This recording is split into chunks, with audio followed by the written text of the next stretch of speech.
Hello students, welcome to Saraswati classes. Today's topic is coordination compounds and this is our lecture 3, and we will be discussing a very broad topic which is isomerism in coordination compounds. Isomerism in coordination compounds can be subdivided as structural and stereo isomerism. However, structural isomerism can be further subdivided into ionization isomerism,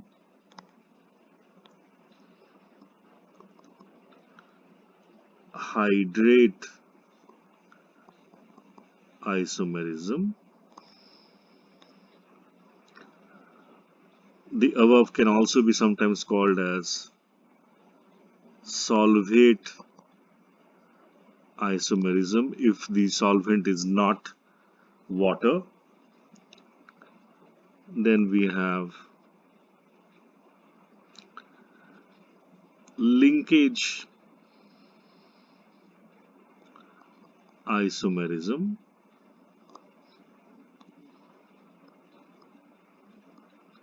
ligand isomerism,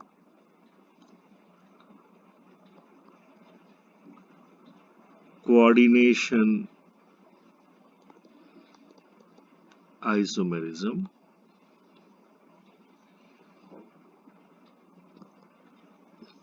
we have spin isomerism,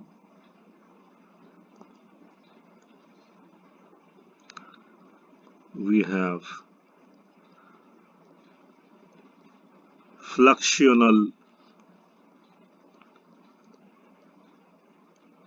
molecules and their isomerism, and we have in 8 conformational isomerism. Okay, so for students who are appearing for GATE, NET and IIT JAM, these are the topics in the structural isomerism that has to be covered in a broad sense. However, for the stereoisomerism, this can be subdivided as optical isomerism, and we can have another type of isomerism which is called the geometrical isomerism. Now, we will be dealing with each of these separately, and we'll be discussing examples related to it. So first of all, let us take ionization isomerism.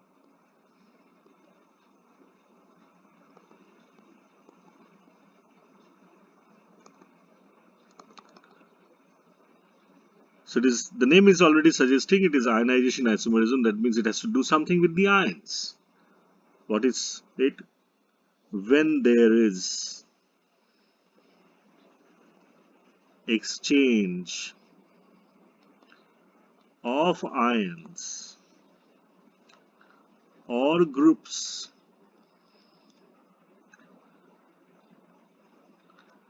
between the secondary and ionization sphere of the coordination complex, of the coordinate complex. Such type of behavior we will notify as ionization isomerism. Let us take a complex over here. Suppose we have taken CO, the central metal ion. We have NH3O5. Br is our ion and sulfate is the other counter ion present in the ionization sphere. The difference between these two ions over here is Br is present in the secondary ionization sphere, whereas sulfate is present in the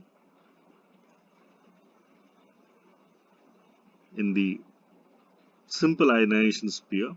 Okay, so over here, if there is an exchange of positions, say suppose Br goes outside and sulfate comes inside, then that will lead to another type of complex, okay, which is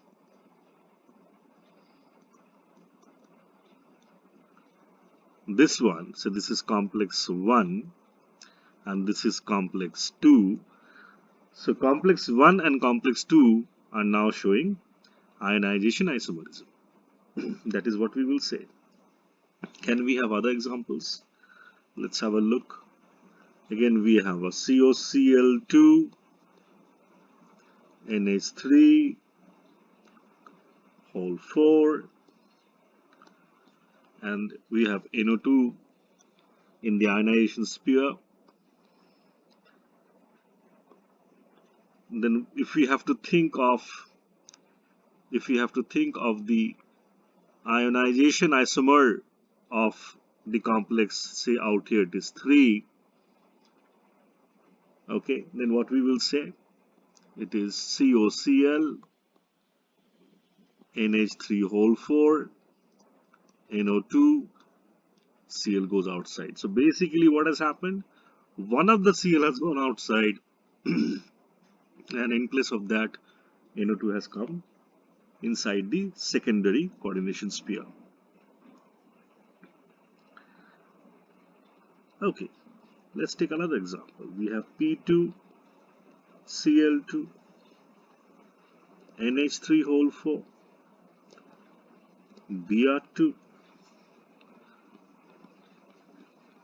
So we're only exchanging the ions. What we can do, we can bring both the Brs inside the secondary sphere, secondary coordination sphere, and that is, so over here we will say then 4 and 5, they are nothing but showing ionization isomerism.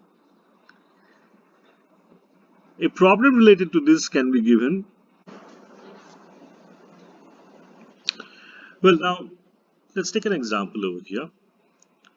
Suppose we have been given this complex 1 and 2, okay, in a question. We have been given CO, NH3 whole 5, Br, SO4, and we have also taken CO, NH3 whole 5, SO4, Br, okay, and we dissolve these two complexes separately in the aqueous solution.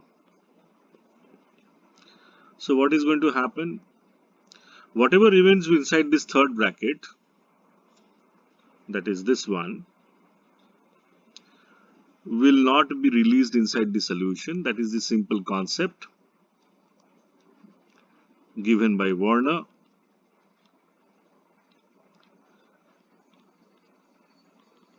And so out here we will have a complex ion which has a positive charge and a sulfate ion being released inside the solution. Similarly, when the complex 2 dissolves in water, whatever remains inside the third bracket, that is the first coordination sphere, will not be released in the solution, but whatever lies in the ionization sphere will be released inside the solution over here. So if we were to conduct a qualitative test, okay, say for the first one we added this particular solution mixture to an aqueous solution of sodium nitrate. Will we get any precipitate of AgBr? Okay, will there be any precipitate of AgBr? We will say no precipitate. Why there is no precipitate? Because there is no free Br inside the solution. But if we were to add the same solution, a few drops, into a barium chloride solution, aqueous barium chloride solution, then obviously we will get the precipitate of barium sulfide. As we can see that the sulfate ion over here is free, okay, it is released inside the solution, so there will be a precipitate of barium sulfate.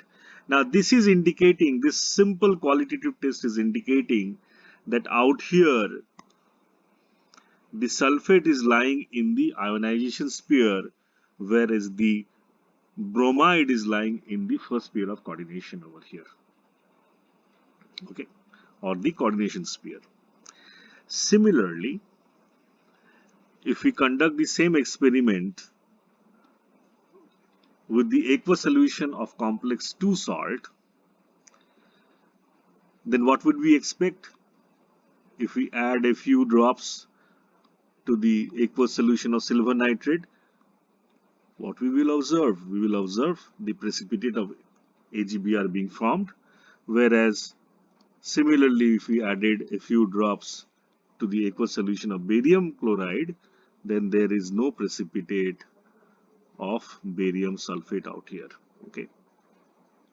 There is no precipitate for barium sulfate. Again, that would be indicating what? Out here the bromide is in the ionization sphere, but the sulfate is in the coordination sphere, or the first sphere of coordination, okay. So what this means to us in plain language, we will say anything that lies within this third bracket, anything that lies within this third bracket will never be released inside the solution, but whatever entity is lying outside the third bracket will be released in solution, okay. And anything again for the complex, this is for the complex 1.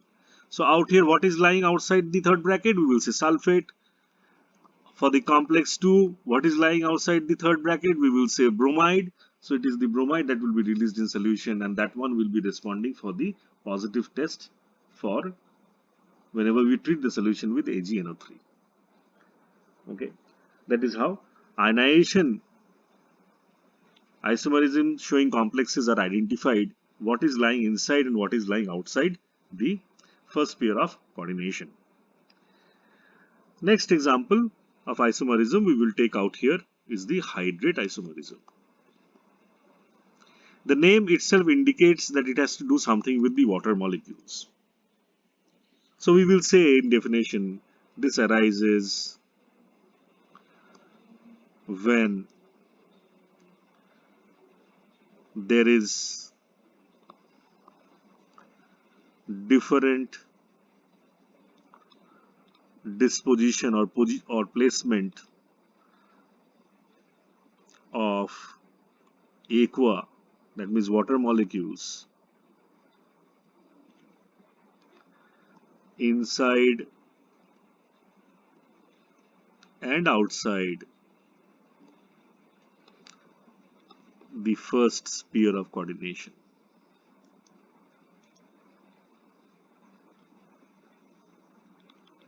That is, in simple language, number of molecules are varying within the third bracket and outside the third bracket. Okay, such type of molecules will be showing this type of hydrate isomerism. So suppose we have taken a complex which is CrH2O whole 6, and we know from scientific reports that this is violet in color. If we keep this in a petri dish within a desiccator over concentrated H2SO4, Now, since these water molecules are lying within the first sphere of coordination, these will never be released to the drying agent, concentrated sulfuric acid. Point is, had they been outside the first sphere of coordination, they would have been taken up by the drying agent. Okay. So out here, what will happen? We will say no water molecules are lost.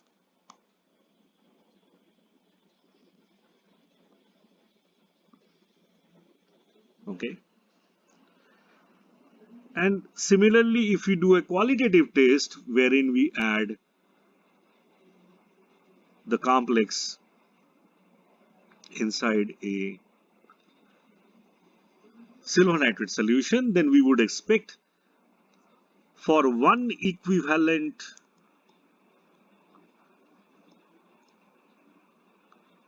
of this complex,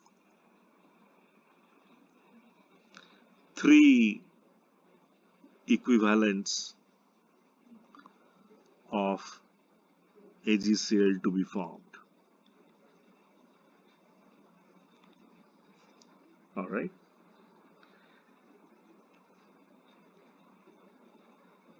Same formula, but the molecules, water molecules outside and inside the first sphere of coordination is varying.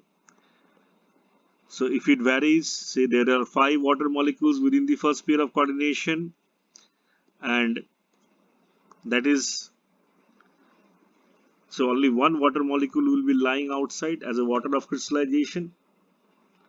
So now if this particular complex is kept over concentrated H2SO4, then what we will expect, that to lose 1 molecule or 1 mole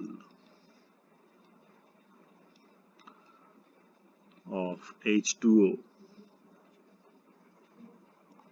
So if this is 1 mole, since there is 1 water molecule outside, then it will be losing 1 mole of H2O. Okay. Again, if we were to do a qualitative test using the AgNO3, okay, so this is in excess amount obviously, then for each equivalent of this complex we will obtain, or each mole of this complex will obtain 2 moles of AgCl. Okay. So what we can say now, this complex say A and that complex B, this is having 6 water molecules inside the first pair of coordination. This is having only 1. Okay. In terms of color also, okay, they will be different.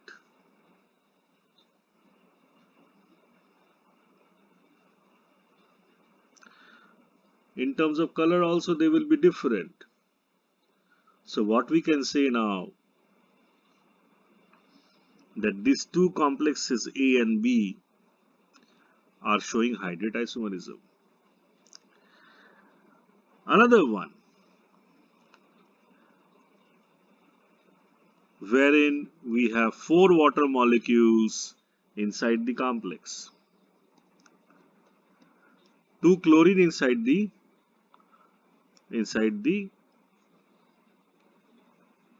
first pair of coordination, I should say, and 1 chlorine outside the first pair of coordination, and we have 2 water molecules outside the first pair of coordination. So again, if we were to keep the same salt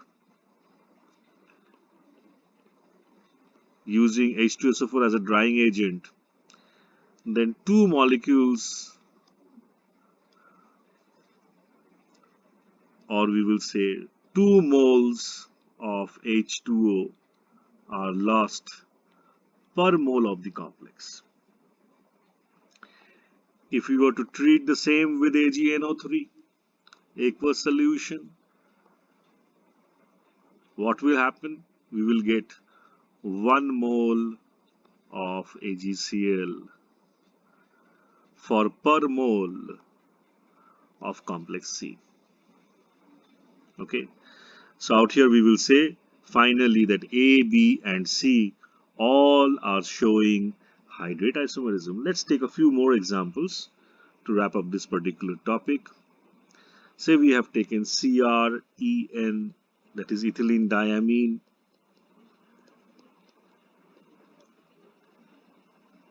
H2O whole twice, Br3, where Br3 is lying outside the first pair of coordination, and there are two water molecules that are lying inside the first pair of coordination.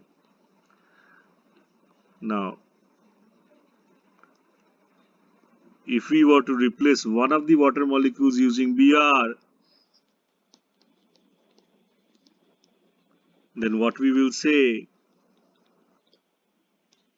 the complex out here, D and E, are showing hydrate isomerism.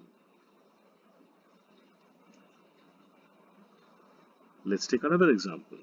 Say suppose we have taken CO, Cl, H2O, NH3 whole 4, Cl2, and another one COCl2, NH3 whole 4, Cl dot H2O. So again we will say that complex F and complex G are showing hydrate isomerism. Let's move quickly into the next one. Out here, let us discuss what is linkage isomerism.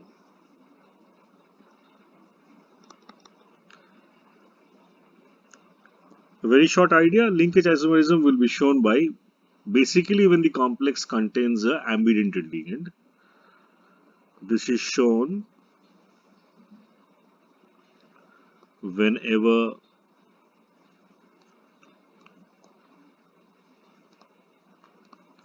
there is a ambidentate ligand in the first pair of coordination.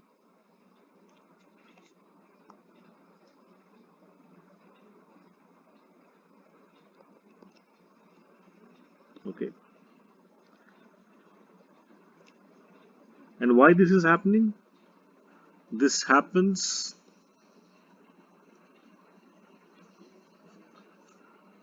out of two modes of attachment, that is of the ambidentate ligand,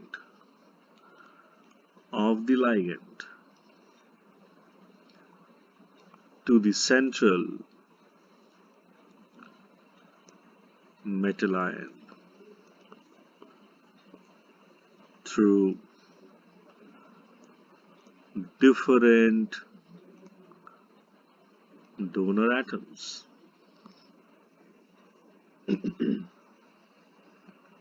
So what we will say, suppose we have a complex CONH3 whole 5 ONO. So we basically have a nitrite ligand wherein the coordination in the first form is via O, and in the other one the coordination is via nitrogen. Complex 1 is red in color, complex 2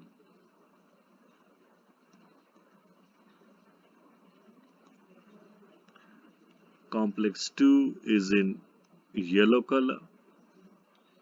Interestingly, if we expose the complex 1 to light, then it gets converted to the complex yellow or complex 2, which is yellow brown in color. Okay.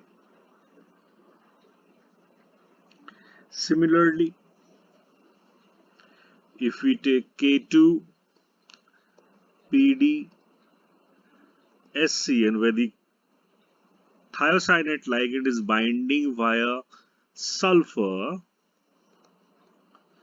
and treat it with the bipyridine ligand at a much lower temperature, around minus 78 degrees centigrade, the complex isolated will have both the thiocyanate ligands coordinating via S. Okay, and obviously the bipyridine will be replacing two anions of thiosulfate. However, the similar complex, when it is treated with bipyridine at a higher temperature, that is room temperature, then what we find is the coordination now happens via N of the thiocyanate ligand, not via S. Interestingly, both these complexes, suppose here we say this is to be 3 and this is here 4. 3 can be converted to 4 by heating the complex at around 150 degrees centigrade. Okay. A few more examples of linkage isomerism. Suppose this particular complex, COOH2O2 versus NH3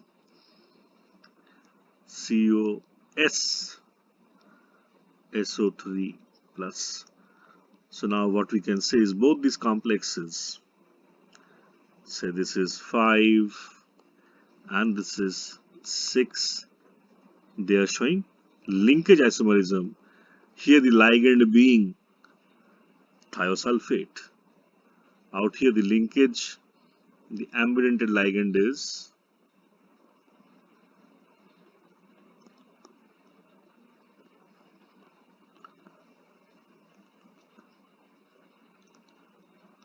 thiosulfate. Okay. Another type of ambidentate ligand which we have covered before, let's say PT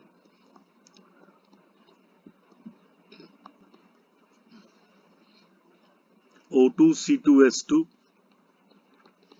This ligand is also an ambidentate ligand, O2C2S2,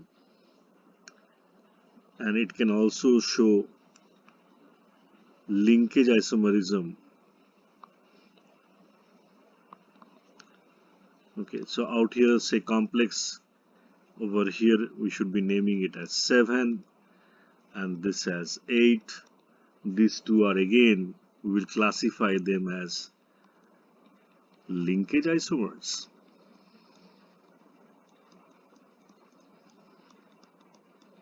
Because the complexes are having ambidentate ligands.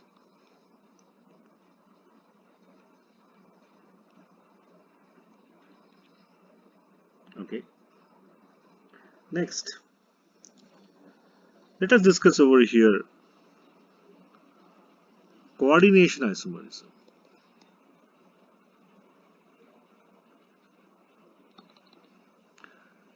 In short, coordination isomerism means there will be two types of complexes out of which a salt is being made.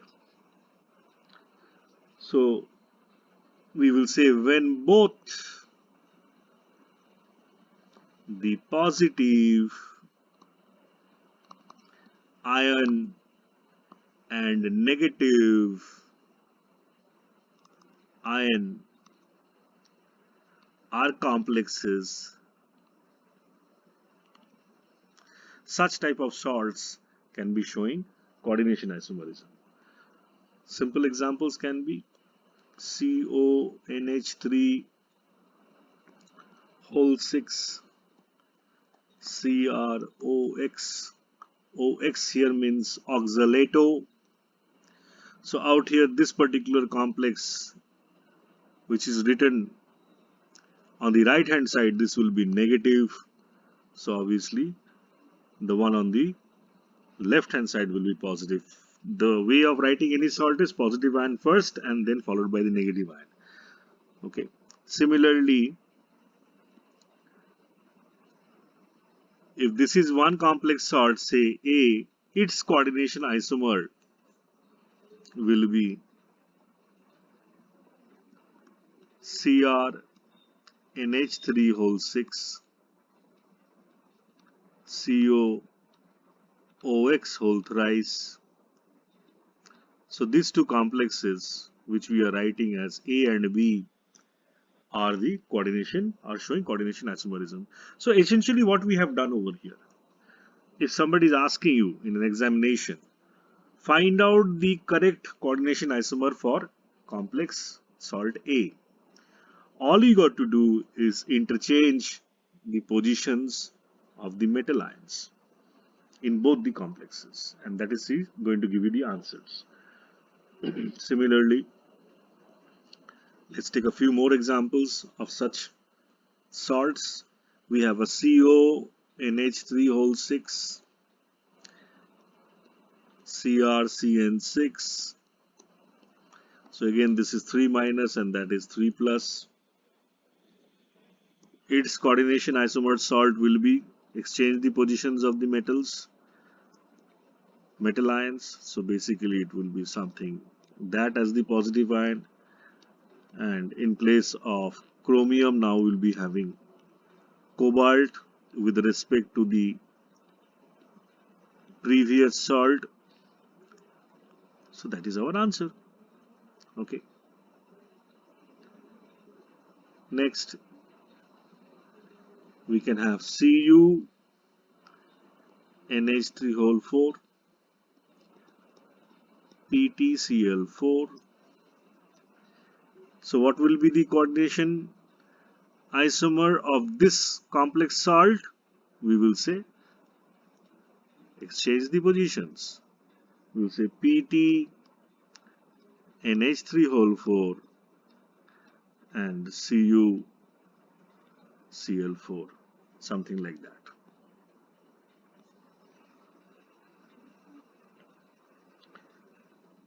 Now it is important to note out here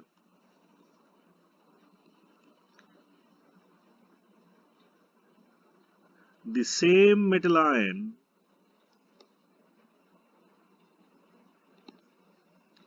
may function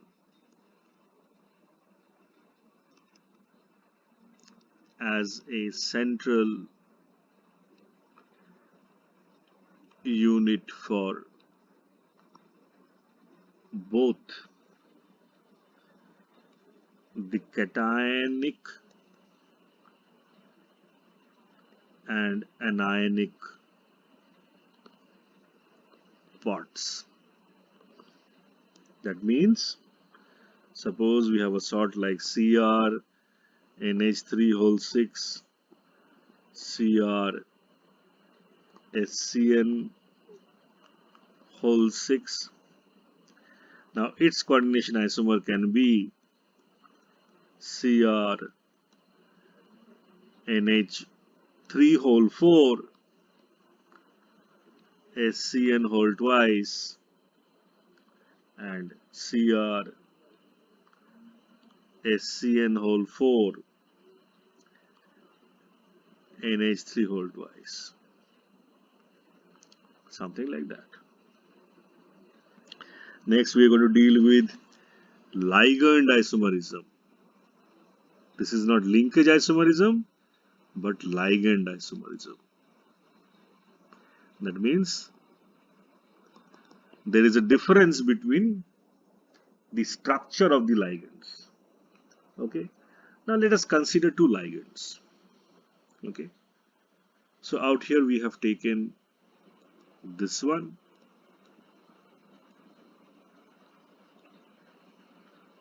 which is basically 1,3 diaminopropane,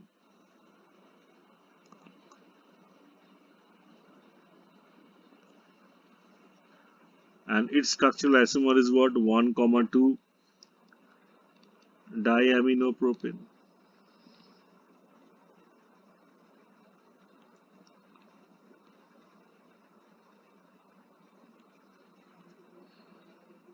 What is the structure?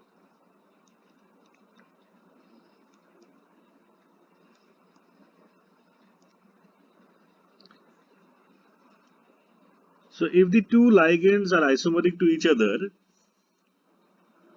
their complexes will also have similar composition and will be isomeric and show a particular type of isomerism which we will be calling as ligand isomerism. Okay. So complexes such as CrBr4 1,2 diaminopropane.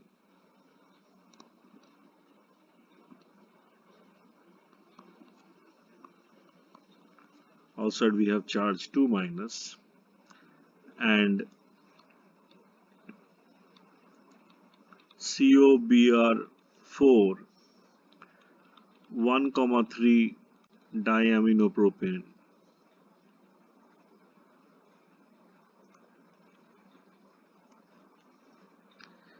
These two type of complexes we will be saying to show as ligand isomerism.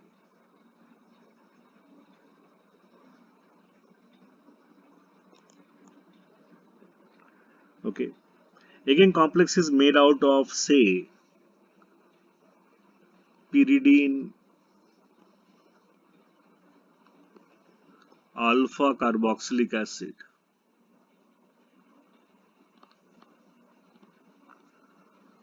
versus pyridine beta carboxylic acids.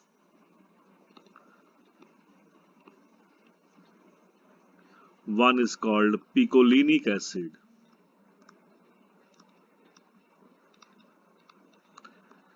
another is called nicotinic acid.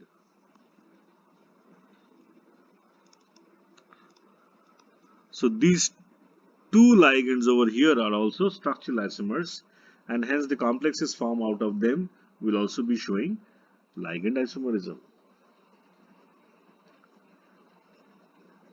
Okay, so today we have covered the section related to structural isomerism in coordination complexes. Welcome to Saraswat classes. Keep visiting the site for further lectures on stereoisomerism in coordination compounds coming next. Thank you for listening. Have a great day.